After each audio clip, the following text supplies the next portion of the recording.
Pesantren selama ini dikenal sebagai lembaga pendidikan yang menanamkan akhlak, adab, dan nilai moral. Di sanalah banyak tokoh agama lahir dan memberi warna besar bagi kehidupan sosial Indonesia. Namun di balik citra luhur tersebut, ada satu pertanyaan yang jarang dibicarakan secara terbuka. Mengapa kritik terhadap pesantren seringkali tidak diterima sebagai bahan evaluasi, melainkan dianggap sebagai ancaman? Pertanyaan ini tidak dimaksudkan untuk merendahkan pesantren. Justru sebaliknya, kritik muncul karena pesantren memiliki peran besar dan berpengaruh. Lembaga sebesar itu semestinya kuat menghadapi pertanyaan, bukan rapuh terhadap kritik. Jika sebuah institusi pendidikan tidak siap dikritik, maka patut dipertanyakan apakah ia sedang mendidik manusia merdeka atau sekadar membentuk kepatuhan. Setiap kali kritik diarahkan kepada pesantren, pola reaksi yang muncul hampir selalu sama dan mudah diprediksi. Fokus pembicaraan jarang diarahkan pada isi kritik, melainkan segera bergeser kepada siapa yang menyampaikannya. Jika pengkritik bukan alumni pesantren, tidak pernah mondok, atau tidak berasal dari lingkungan yang sama, maka kritik tersebut dianggap tidak sah sejak awal. Pola seperti ini secara perlahan mematikan ruang dialog. Kebenaran tidak lagi diukur dari argumen dan fakta, tetapi dari status sosial dan latar belakang pengalaman. Kritik akhirnya tidak pernah benar-benar diuji karena sudah lebih dulu ditolak sebelum sempat dipahami. Feodalisme sering disalahpahami sebagai sistem kerajaan atau bangsawan di masa lalu.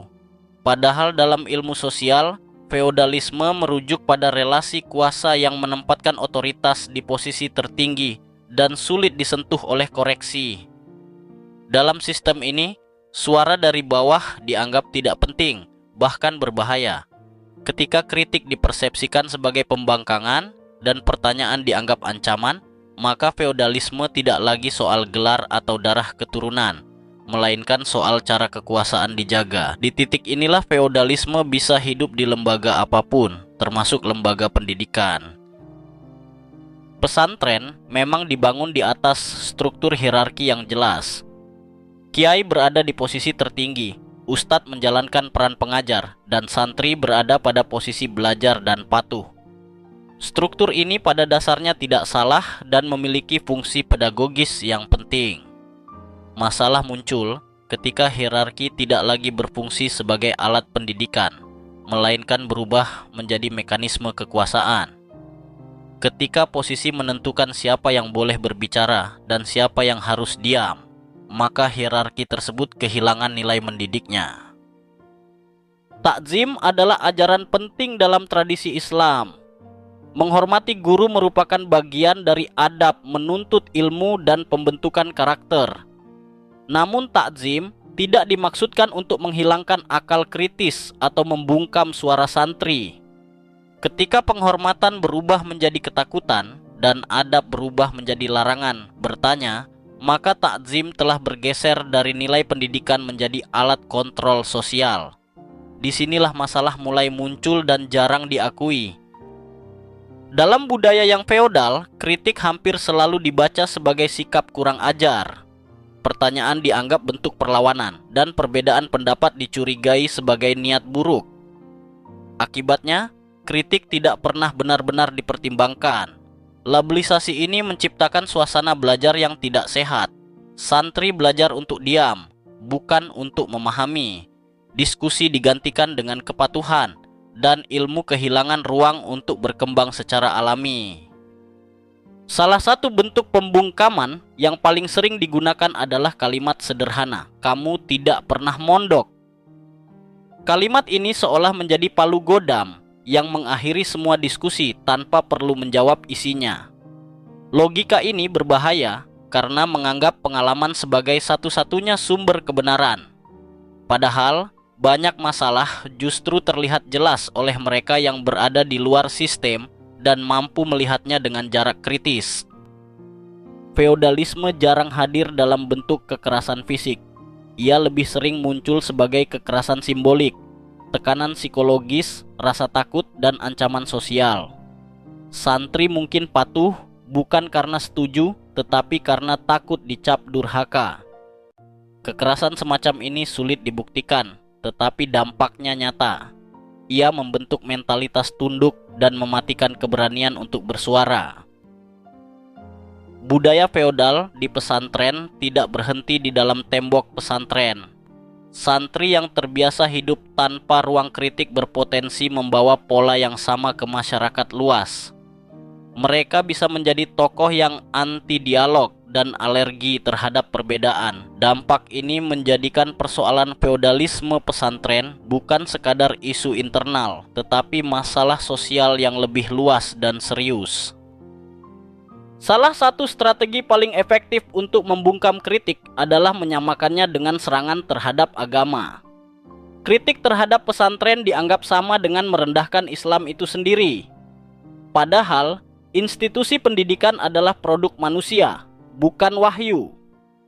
Menyamakan keduanya hanya akan mempersempit ruang berpikir dan menutup kemungkinan perbaikan. Penting untuk ditegaskan bahwa tidak semua pesantren terjebak dalam budaya feodal. Banyak pesantren yang membuka ruang dialog, mendorong diskusi, dan menerima kritik sebagai bagian dari pendidikan.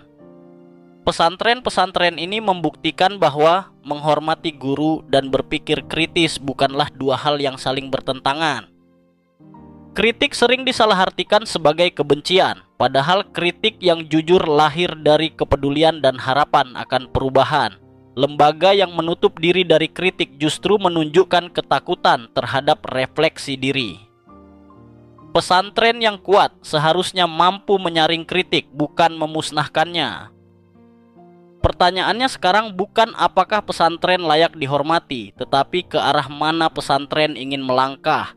Apakah tetap mempertahankan budaya feodal yang membungkam suara atau membangun tradisi keilmuan yang dewasa dan terbuka? Masa depan pesantren tidak ditentukan oleh seberapa keras kritik dibungkam, melainkan oleh seberapa berani ia mendengarkan dan berbenah.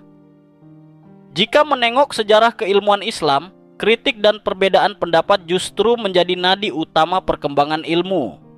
Para ulama besar tidak segan mengoreksi gurunya, bahkan menulis kitab khusus untuk membantah pandangan ulama lain, tanpa kehilangan adab dan penghormatan. Tradisi ini menunjukkan bahwa berpikir kritis bukanlah produk barat, apalagi ancaman bagi agama. Ia justru bagian dari etos keilmuan Islam itu sendiri. Ketika pesantren menutup ruang kritik, sesungguhnya yang terputus bukan hanya dialog modern, tetapi juga mata rantai tradisi intelektual Islam yang paling otentik. Membuka ruang kritik bukan berarti meruntuhkan wibawa kiai atau melemahkan pesantren. Justru sebaliknya, otoritas yang matang adalah otoritas yang tidak takut diuji.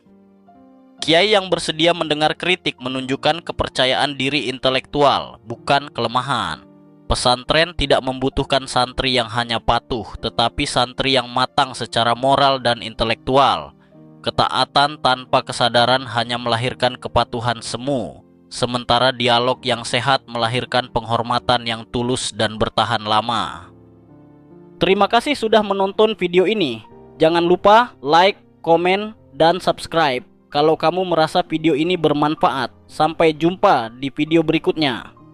Assalamualaikum warahmatullahi wabarakatuh.